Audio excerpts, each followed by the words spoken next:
I've never liked Avatar.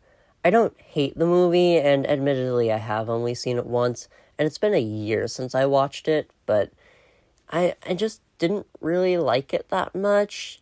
I don't hate it by any means. It's fine, it's good, it's just not great, at least not to me.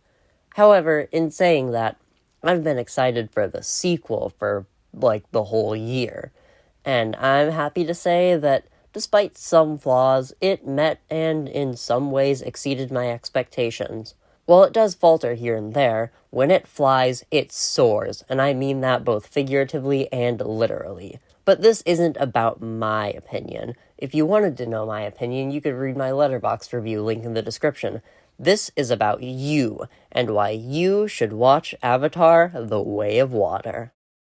The first reason why I think you should watch Avatar: The Way of Water is because of its visuals and its technology. This first category is a bit obvious, but this film is a technological achievement, and a visual achievement at that. The original film Avatar had some incredible visuals, and just somehow, I do not know how, but somehow, this sequel just manages to one-up it. It's incredible. There are just so many times watching this movie where I could not tell what was real and what was CGI. Like, I could tell what was CGI because it didn't look like humans or real things, but it was so realistic, it blended in. I couldn't really tell where the CGI ended and where the real stuff began. And just oftentimes I let myself just stare at the screen, enchanted at what I was seeing. Because this film is a visual and technological marvel. Which, ironically, visually and technologically, this film is more impressive than Marvel movies. But yeah, this movie also just has some really incredible action, and it's a blast to see on screen. And to add to that, this is one of the only times a 3D movie has actually warranted being 3D, and one of the other times is just the original Avatar. Another big reason why I think you should watch the latest Avatar movie is because it's really entertaining. This is maybe a little bit broad, but although the story itself is a little bit predictable, it's a fun movie to watch nonetheless. Like I said before, the action and the visuals are great, and they really do add to the enjoyment of this movie, but alongside that, this movie has some really entertaining characters. While, like I said before, the plot isn't the most original thing ever, it's quite well done, and there are some good surprises. Also, to be fair, if you're complaining about the plot, I have to bring up Top Gun Maverick, because I'm gonna assume you like that movie, because everyone likes Top Gun Maverick. And when I saw it, I really liked it. I thought it was an incredible achievement and action, and I had a blast seeing it. But admittedly, plot-wise, it's kind of just a better version of the original, which I'd argue that Avatar: The Way of Water is as well.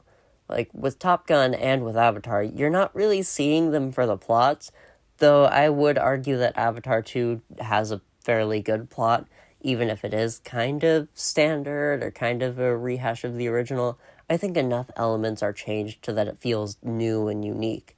And again, the plot isn't really the reason you're watching it. The visuals and the action and the incredible visuals, again, just the technological achievements are really the reason you're watching it, but a good plot helps. In the case of both Avatar: The Way of Water and Top Gun Maverick, the spectacle is really the selling point, and I'd argue that for both cases, it really did sell me. However, despite what I just said, I was emotionally invested in Avatar: The Way of Water's story, again, despite its somewhat predictability. This is largely due to the characters, who I think are actually really well done. My favorite character was Kiri, but I also think the villain in this movie was better than the villain in the first movie.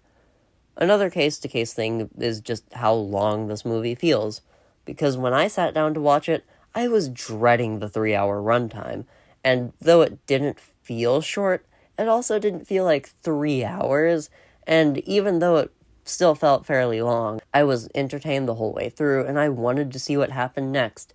And also, I really didn't want it to end. And to be fair, even though it was over 3 hours long, I would gladly watch this movie again.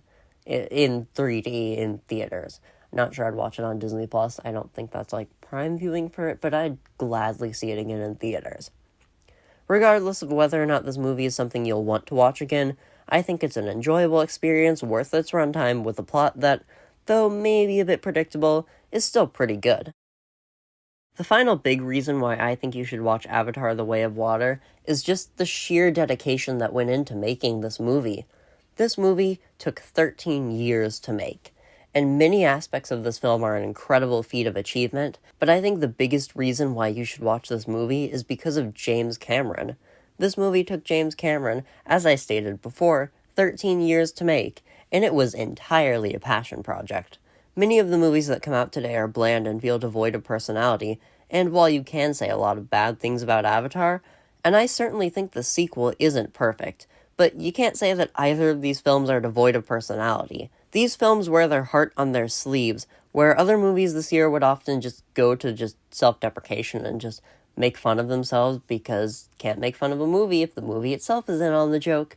Avatar doesn't really feel the need to protect itself from criticism. It is what it is, and it embraces itself. And in this film, especially the scenes exploring the ocean, I could feel James Cameron's fascination and love of the ocean, and by extension, Earth's oceans. I also want to support the themes of this movie, mainly environmentalism, but I also think it's kind of funny that one of the biggest blockbusters of the year is pro-environment and anti-capitalism. And while this isn't something that everyone will agree with, the main reason I want people to watch this is because it can show studios that audiences do care about these big, passionate, creative blockbusters, and that in this industry dominated by sequels for sequels' sake, this passion project can do well. In conclusion, I'm not the biggest Avatar fan.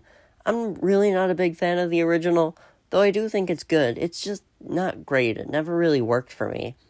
However, I really like that it exists. I like that such a weird, personal, entirely creatively driven movie can be the biggest film of all time, and that's what I like about this one, too. This movie, whether or not you personally liked it, is art. This is James Cameron's passion project. He loves this world, these characters, these stories. And you know what? After watching The Way of Water, I do too. So what do you think? Am I right about this, or am I just completely wrong? But also, have you seen the new Avatar? If so, what did you think about it? If you'd like to know more about what I thought, but in spoiler detail, you can watch the video in the card above or the video on screen right now to see my spoiler review of this movie. Also, I actually do have plans for more videos, so hopefully my next upload is in 2 months. But yeah, that's all I got now, so just thanks for watching, and hopefully I'll see you in the next video.